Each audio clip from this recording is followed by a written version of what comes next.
Welcome to सिद्धि यात्रा story 30। जय माँ काली, जय माँ तारा। आज के इस एपिसोड में हम स्टार्ट करेंगे। एक हमारी बहन है, उनकी जिज्ञासा से उन्होंने मुझसे कुछ पूछा था और बोला था कि इसके ऊपर कुछ प्रकाश डालें, तो मैं उनके लिए बात कर रहा हूँ। हम कौन हैं और कहाँ से आए हैं? यहाँ आने का प्रयोजन क्या है? ईश्वर क्या सत्य में है और उसकी मंशा क्या है? क्या ईश्वर हमें प्यार भी करता है? साधु कौन होते हैं और वे साधु कैसे बन गए? उन्होंने अपनी सारी इच्छाएं जो त्याग दी, इसलिए वे साधु बन गए।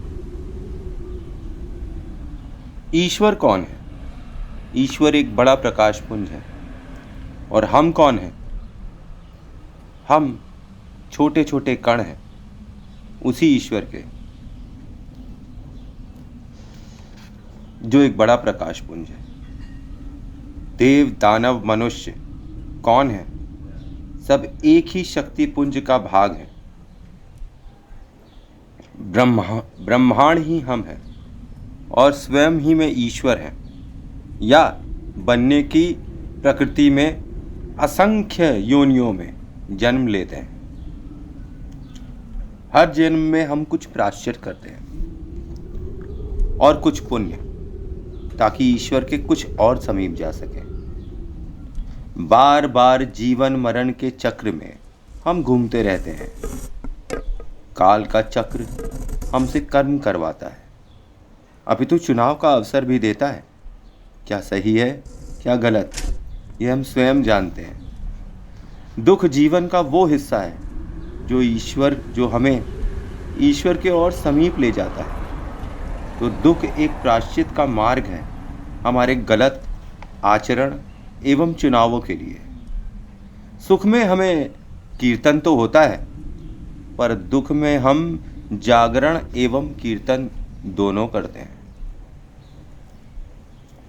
कहने का अर्थ ये कि सुख में हम धन्यवाद तो करते हैं पर जगते नहीं हैं, पर दुख में हम जगते हैं, सेवा करते हैं और कीर्तन भी करते हैं। जागरण एवं कीर्तन दोनों करते हैं। सही अर्थों में दुख ईश्वर के प्रति हमारी रुचि बढ़ा देता है और हमारी मुक्ति का मार्ग खोल देता है।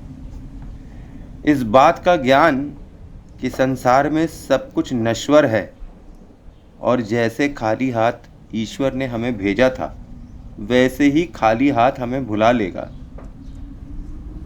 और फिर मुक्ति का हिसाब और जन्म मरण का चक्र। जब इस बात का ज्ञान आपको हो जाता है तो ये आपको सजग बना देता है अपने आचरण और कर्म पुरुषार्थ के प्रति। हमारा जन्म कर्म के लिए हुआ है, भोग और त्याग के लिए बना है। रास्ता हमें खुद चुनना है। भोग कर लें अर्थ और अनर्थ के साथ, या त्याग कर लें अनर्थ और अर्थ के साथ। दोनों ही बातों में एक मुख्य बिंदु है, ईश्वर की प्राप्ति और आत्मा की तृप्ति। आत्मा की तृप्ति ही ईश्वर से आपको मिलाती है। सुख और दुख दोनों ही समय। तो हमें क्या करना चाहिए? जन्म पुनर्जन्म के कर्मों का हिसाब जल्दी से जल्दी। तो प्रश्न यह है कि हम ऐसा क्या करें जिससे जन्म पुनर्जन्म और कर्मों के हिसाब से जल्दी हमें मुक्ति मिल जाए और हम उस ईश्वर के प्रकाश में हमेशा के लिए विलीन हो जाए। आत्मा और परमात्मा के मिलन की सुखद अनुभूति में सदैव के लिए सम्मोहित हो जाए। काल के चक्र में हमें अपने परिवार का कर्ज चुकाने के पश्चात अपना समय उसकी उपासना में लगाना चाहिए जिस शक्ति से हमें प्रेम है और हम उसी का अंग हैं। चाहे ध्यान, चाहे जाप, चाहे सेवा, यह सब त्याग का मार्ग है जिस पे चलकर हमें बार बार मरना नहीं पड़ेगा। असंख्य दुखों का अंत हो जाएगा उस समय। स्कूल खुलवाइए, किसी के अपने स्तर पर छोटी मदद करें जिसमें आप सहज हों। फ्री ट्यूशन ज़रूरतमंदों को दीजिए। ध्यान कीजिए, मंत्र जाप करिए, गुरुद्वारे में सेवा करिए, मंदिर में अपने श्रम दान दीजिए। सत्कर्म बताने गिनाने की चीज़ नहीं है, वरन महसूस एहसास करने की होती है। जिसमें शांति मिले वो काम ईश्वर का है और मुक्ति का है। वो काम जरूरी है और उसे ज़रूर कीजिए। अपने आप से पूछिए, यही करना होगा मुझे, यही कर्म भोगना है मुझे, यही काम करने आया हूँ मैं। क्या इससे मुझे ईश्वर की प्राप्ति जल्दी हो जाएगी और मेरे दुखों से मुझे मुक्ति मिल जाएगी?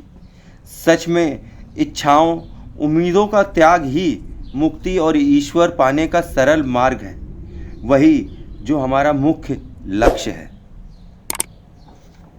आई होप आपकी जिज्ञासा शांत हुई होगी।